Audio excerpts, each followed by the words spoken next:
We begin on Christmas Eve with me, Mark, and my roommate, Roger. We live in an industrial loft at the corner of 11th Street and Avenue B. It's the top floor of what was once a music publishing factory. Old rock and roll posters hang on the walls. They have Roger's face, advertising gigs at CBGB's and the Pyramid Club. We have an illegal wood-burning stove. Its exhaust pipe crawls up through a skylight.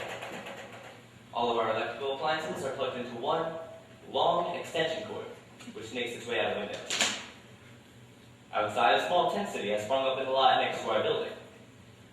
Inside, it's freezing because we have no heat. Smile. December 24th, 9 p.m. Eastern Standard Time. From here on in, I shoot without a script. See if anything comes of it. First up, Roger.